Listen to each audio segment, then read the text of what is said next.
We all feel angry at times, and it's a part of being human. Anger is perfectly normal, and believe it or not, it's a healthy emotion. But how does it affect us on our daily drives or rides? Well, today I'm going to explore red mist and how it can lead to road rage.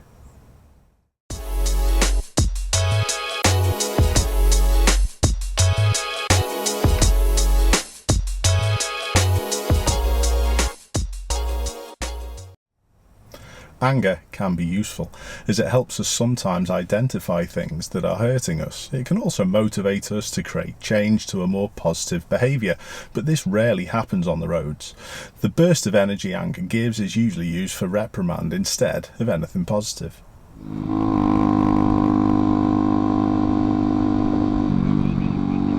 I will, but I don't know what lane this guy's going in. You're clear.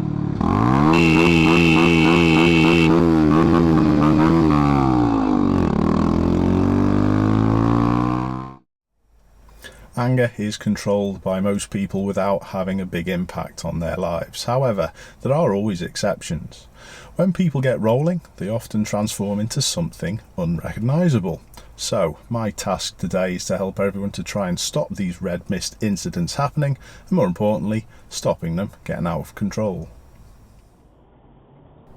This incident definitely got out of control. Exit the roundabout onto Newport Bypass. Continue on Newport Bypass for half a mile.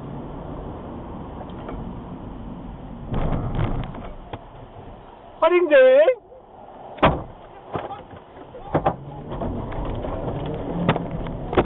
Get off!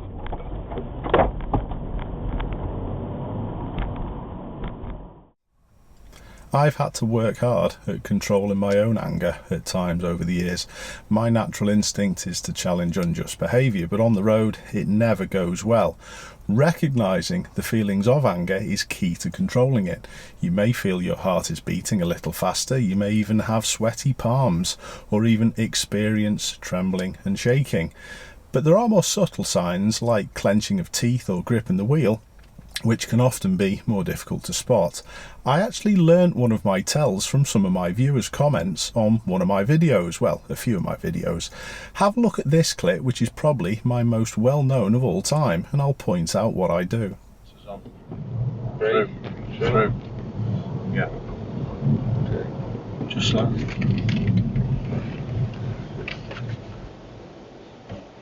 Put it in first. They need to move back. They've jumped a red light.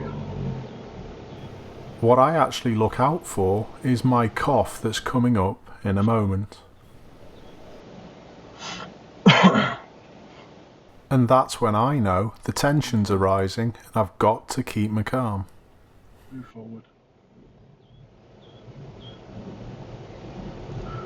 Good. Now they've started coming through. Nothing you can do. They need to move back. Feelings of anger arise due to how we interpret and react to certain situations. Everyone has their own triggers, but some more common ones include situations in which we feel threatened or attacked, frustrated or powerless, like we're being treated unfairly, and like people aren't respecting our feelings or possessions. And these examples also apply to most road rage altercations. I'll report you.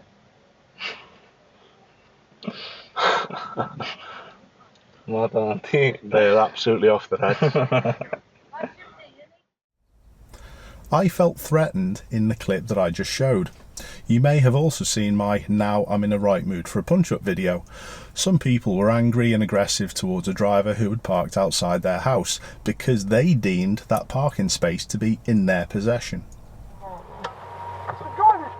Yeah. Well, you've got a parking permit to park here, have you? Yeah, we're getting someone. We're visiting someone. What, now? Yes. No. Can you please move? No. No. Right, hang on. Where's school of motoring? Yeah. I'm perfect. Hang on, man. I'm going to Andrew. Oh, don't stand.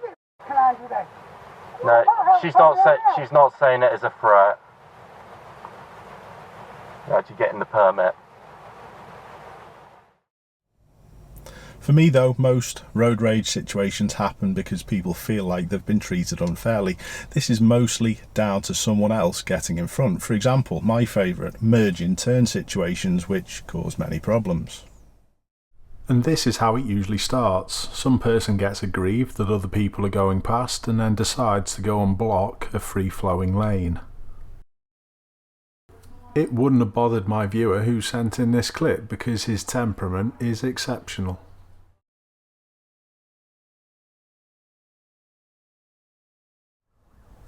When someone pulls out onto a roundabout and misjudges it slightly, they're often greeted with a blaring horn. This is again because approaching drivers feel they're being treated unfairly by someone else getting in front of them.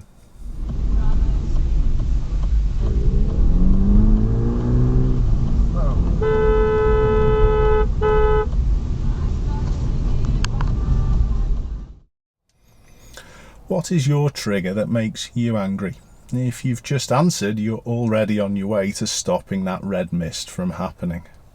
Just hold back. We're not going with the lorry there. Stop. Good. Put it in first. Now have a little look. What do you reckon? Can we go? Yeah. Good. Off we go. Keep to the left-hand side. Was he? That's okay. He was. Quick next gear. Let's quickly explore the term red mist.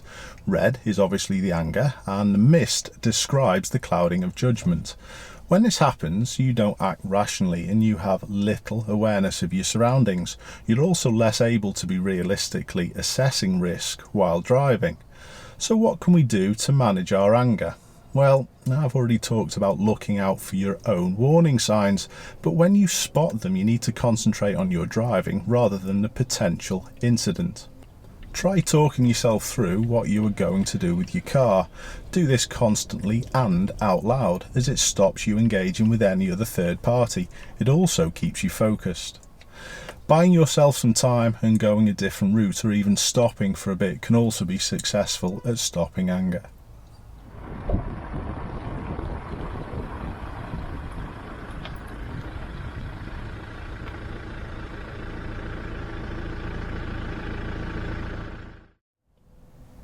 Finding your own solutions to your triggers is also key to curing your road rage problems once and for all. If you suffer really badly, I would advise speaking to your GP, as they may be able to help you further. Stopping or managing anger on the road may also benefit your work and home life, as you'll arrive less pumped with a clearer mind. However, it's not a quick fix, it takes time. You have to constantly analyse your own behaviour rather than pointing the finger at others, which only increases anger. I still have to master my restraint and try not to educate people in the wrong all the time while on the road. Non-engagement is still the best option, and don't forget, an argument has to involve two people. Stay safe everyone. Hope to see you soon.